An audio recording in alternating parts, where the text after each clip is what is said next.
All right, dividing by unit fractions.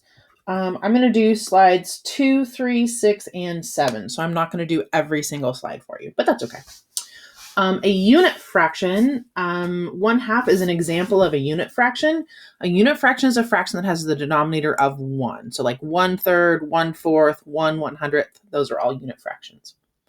Okay. It says here, to divide the value of 6 divided by 1/2, Elena thought how many halves are in 6 and then drew a tape diagram. It shows 6 ones, with each one partitioned into 2 equal pieces.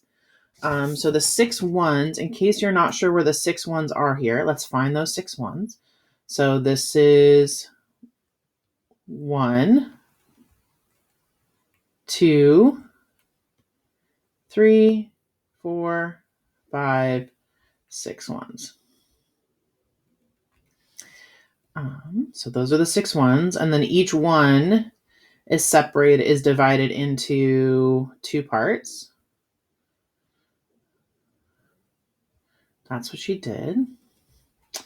And then, so I see here how many groups? I see here 12 groups. So that means that 6 divided by 1/2 equals 12, which logically makes sense. 12 times 1/2 equals 6. So 6 divided by 1/2 equals 12. On the next 3 slides, you need to complete the diagram using the same interpretation of division as Elena used here. So your model needs to be similar to the way Elena did her model. And then we're going to write the value of the expression. As we do this work, continue to think about how to find the value without counting the pieces. Here, I kind of already did that. I could have counted 12 groups. So 1, 2, 3, 4, 5, 6, 7, 8, 9, 10, 11. There are 12 groups. I can get 12 by counting.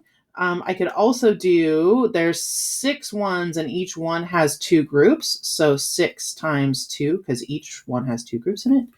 That gives me 12. I can do it either way, counting or using multiplication. All right, so we're going to do slides 2, 3, 6, and 7. So slide 3. Okay. So use the same interpretation of division as Elena did to complete the tape diagram, then give the value of the expression. And I can toggle back and forth using the button. So I could, if I want to sketch, I can turn it to a sketch. If I want to go back to this graph, I can go back to the graph. So what I'm going to do here is I'm going to make thirds. Those are approximately equal to thirds. So 6 divided by 1/3. And I do want you to do the diagram. So if you haven't done the diagram, please do that.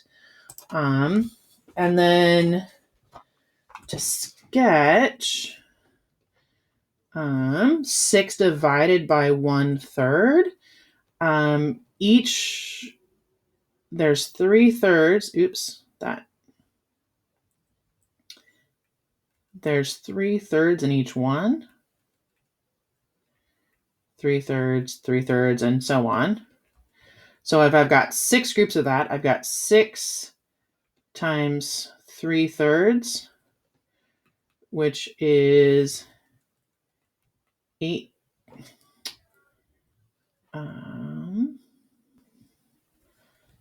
18 thirds. So 6 divided by 1/3, there's 18 of them. There's 18 of them. So the value is 18.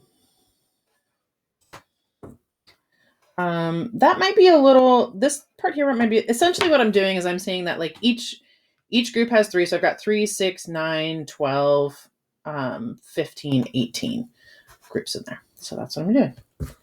I'm going to zoom ahead to slide 6. So this one, you're going to do fourths. So you're going to do the same thing, but you're going to do fourths. You might have fourths that are more even than mine. This one, you're going to do the same thing, but it's going to be sixths. That's going to be a little tricky. That's okay. You can do it. Slide 6.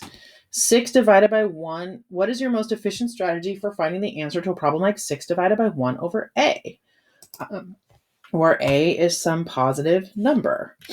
So this is so 6 divided by 1 over a, that equals, the answer is going to be 6 times a. And the reason for that is because each one has a pieces in it. And if I'm doing 6 divided by that unit fraction, then you will see from the previous examples that like we ended up multiplying, which is a little tricky, but there you go. And then one more. Okay. So 6 divided by 1/8. There are 8/8 in 1. So there are 8 times 6 is 48 eighths in 6. There's 60 tenths in 6. There's 25 times 6, 4 times 6, so 150. And this right here is going to be 6 times b, or 6b. I hope you find that helpful. And I'm going to make my next video is going to be dividing by non-unit fractions.